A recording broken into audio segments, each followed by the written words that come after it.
You're my desire, and nothing else matters. You're my delight, to you, Lord, I sing hallelujah. You mean more than the world to me, to me, to me. You mean more than the world to me, to me, to me. Haleluya. Shalom saudara dan saudari yang dikasihi dalam Kristus. Hari ini 10 September dan Pastor Chris ingin berkongsikan satu message yang sangat berguna untuk kita. Mari kita sama-sama renungkan. Tajuk perkongsian kita pada hari ini adalah Ia bermula dengan kamu. Puji Tuhan. Pastor Chris memetik ayat Injil dari Amsal 27 ayat 17 yang berkata, besi dengan besi dapat saling menajamkan, maka seseorang dapat menajamkan penampilan sesamanya. Puji Tuhan. Ayat Injil tema di atas dalam Alkitab terjemahan versi The Message mengatakan, kamu menggunakan besi untuk mengasah besi dan seseorang untuk mengasah yang lain. Haleluya. Kemungkinan kamu bimbangkan rakan karibmu atau orang lain di gereja dalam kumpulan persekutuan atau sel yang tidak begitu bersemangat untuk pertumbuhan rohani dan untuk firman Tuhan sebagaimana yang sepatutnya. Bahkan, kamu mungkin adalah seorang ketua dalam kumpulan itu.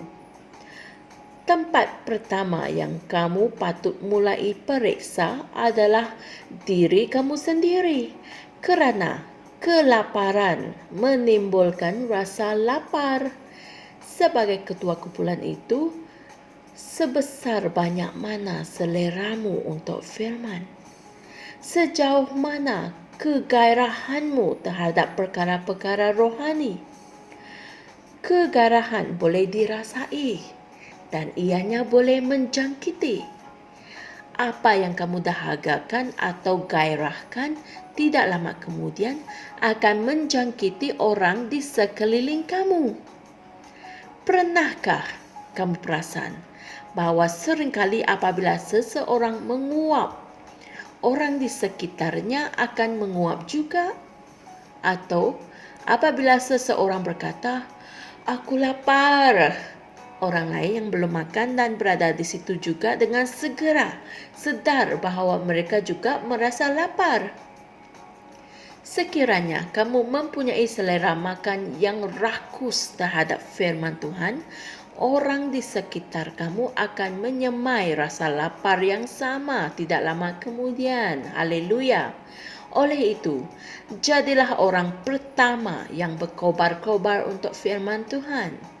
Jadilah contoh apa yang kamu ingin lihat dalam diri mereka yang kamu bimbingi. Pimpinlah melalui teladan. Haleluya. Misalnya, jangan hanya mendorong mereka untuk berdoa. Hendaklah kamu menjadi seorang yang selalu berdoa. Haleluya.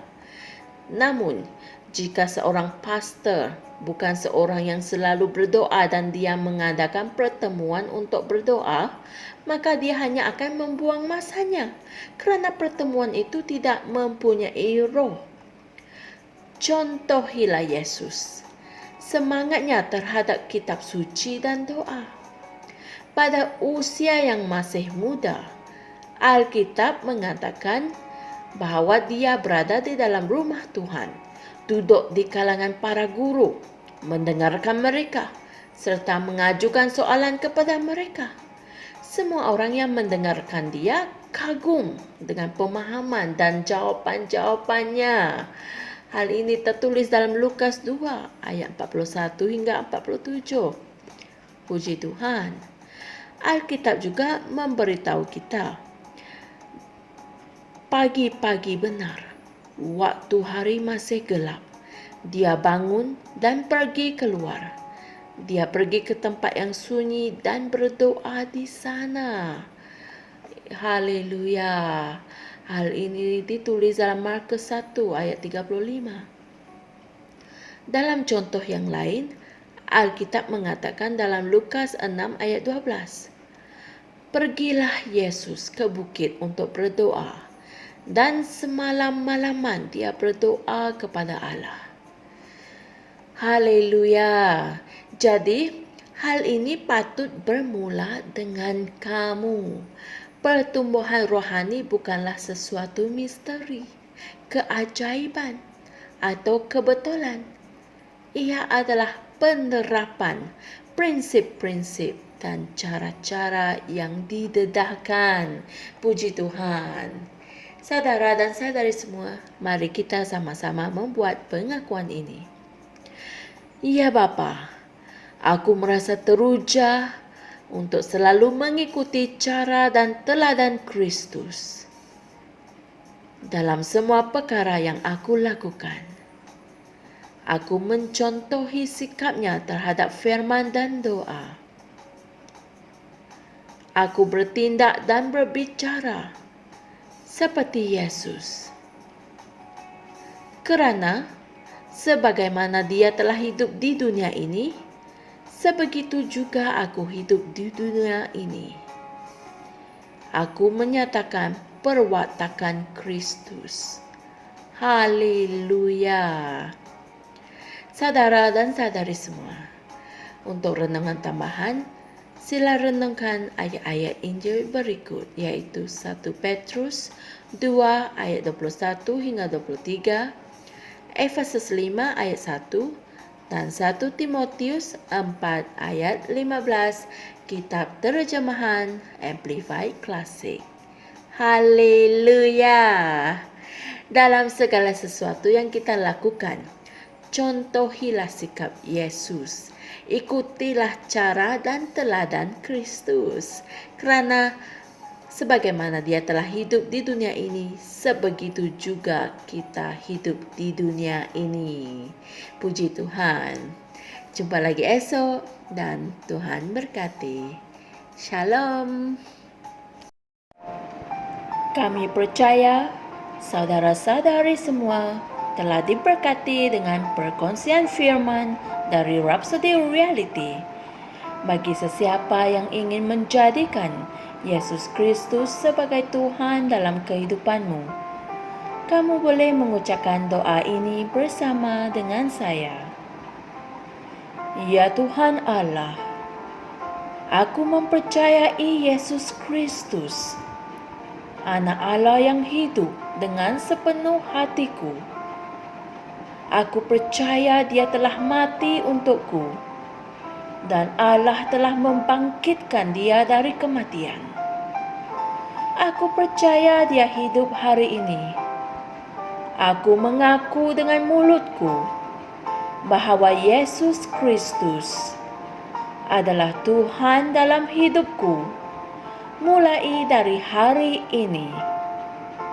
Melalui dia dan di dalam namanya, aku mempunyai kehidupan yang kekal.